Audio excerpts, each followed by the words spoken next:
Okay, so I was a day late to the update video, but hopefully you guys can still learn a thing or two from it. Anyway, alien spaceships are now in creative, and they brought with them new devices and weapons and device settings. So, come on, let me show you what you missed.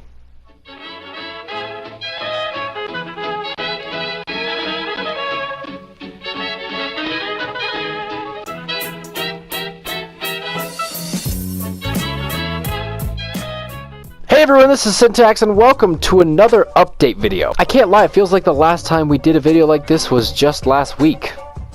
Which it was. I don't know, Epic's not on vacation anymore, so I guess they have no excuse not to feed us content, so come on, let's look at all of it. Of course, the new hub, Fatal Creations, never fails to disappoint. Anyway, let's look at all the stuff they added, because it's actually quite a bit. Okay, first of all, I know for a fact that they added new devices. Yep, look, they're right there. I don't even have to click recently added. Anyway, UFO Spawner.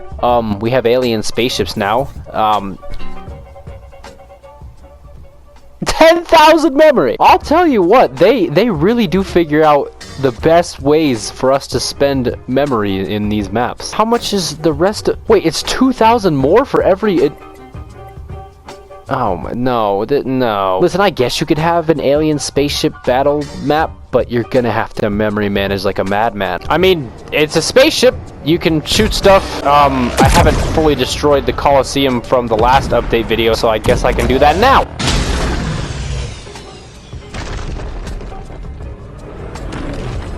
The physics of that are kind of cool. I assume these settings are just the same as like the car settings. You can have an owning team and respawn it and do all that stuff and whatnot, so there's nothing too special about that. I assume that when I delete this, we get an awesome like explosion from the ship.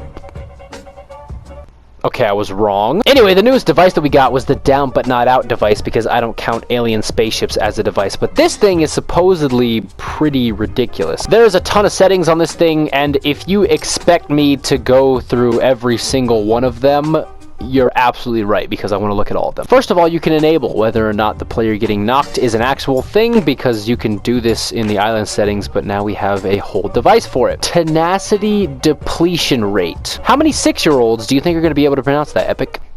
How many? I had to read that twice before I realized the word was tenacity. What on earth? Anyway, this is the amount of tenacity lost per second. Tenacity starts at 100 and... okay, so yeah, this is the amount of health you lose per second. So, you could have just said health depletion rate, but I suppose you wanted to use tenacity instead. We are also able to customize the amount of health you get after a res, the time it takes to res, and the amount of revives. All very cool options. You can turn shakedowns off entirely, which is very interesting. You can choose to show the player location and alert team when downed. Is this only for the friendly team, like if your teammate gets knocked? When this is off, the teammate is downed sound alert will not play. Oh, so it won't be like the high-pitched little dinging. Okay, cool. Of course, you can have selected teams and selected and affected classes. Oh, we can allow carrying, so you can even pick them up if you want to, or I guess if you don't want to be able to pick them up, you can set that to no. Down player when receiving from. Oh, that's a setting. That's an actual setting now. So if I have a selected team, like Team 3, and then I send a signal to this, will everyone on Team 3 go down? That's insane. Wait, that's actually so cool. And you can do the same thing with reviving players. That is...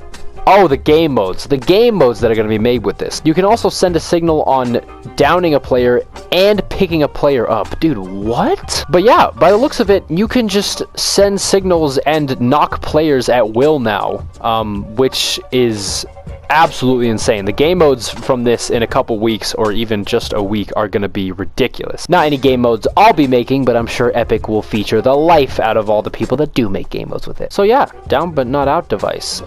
Very cool. I also saw this little patch note with the Mutator Zones, and supposedly there's a cool new setting I want to look at. Or multiple settings, rather, if you will. Okay, so here are the two new settings. We now have a gravity option and a movement multiplier option. The gravity thing is actually really cool because now, depending on the area that this mutator zone encompasses, the gravity will be different relative to your location, which is super cool. And it has all the settings that the island settings do, from very low to very high and everything in between. Now, the movement multiplier is probably gonna be, for me at least, the most game-changing thing ever, because there's an option to set it to 0. Now I'm gonna set it to 0, and it's gonna do exactly what you would think it does. Check this out. So our Mutator Zone is actually set up right here, and if I walk into this, I don't know if you can hear my left stick like moving around, but I can't move. Yeah, whenever I'm in this Mutator Zone, while it is enabled, of course, if I sent a signal to disable it right now, I'd be able to move. But whenever I'm in it and the movement multiplier is set to 0,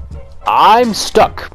I'm not going anywhere, ever. Now, it seems like I always bring up how new devices and new settings will change animations, but this makes the animation process for like cutscenes and whatnot so much easier, as opposed to having to surround the character in barriers or whatnot, or even just activate a barrier, which can be super buggy sometimes. Now you can just hold them still by activating a Mutator Zone. And there are many other things you could do with that. You could have it so if you look at something, there's a Mutator Zone that encompasses the entire area the player can be within, so then you look at it and then you get frozen in place. You have to stop looking at it in order to be able to move. Just crazy stuff like that. I think there's also some new props in the general gallery. Yeah, can you see them? There's like these gigantic flags now, so I suppose that's pretty cool. And I swear they added that little radar gun thing where you can see players' locations, but like, I don't know where to find it. I lied, it's right here. Dude, look at how far this thing goes.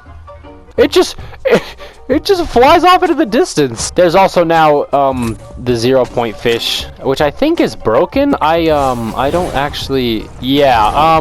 Okay. We're just never gonna do that again. Yeah. So that's everything they added. There's a lot of game-changing stuff, which again I say every single update. But I'm super excited to use the new Mutator Zone settings because those are actually insane. And of course the down but not out, sending signals on players getting knocked and like, I guess it's not player deaths, but you could already do that, right? I don't know. Sending signals when players get knocked or revived or shaken down is all cool stuff that adds to the depth of this game. I am genuinely super excited to see what game modes people do come up with these new settings and new devices. But anyway, guys, that is everything I have for you today. I do hope you guys enjoyed this video, and yeah, this has been Syntax. Later.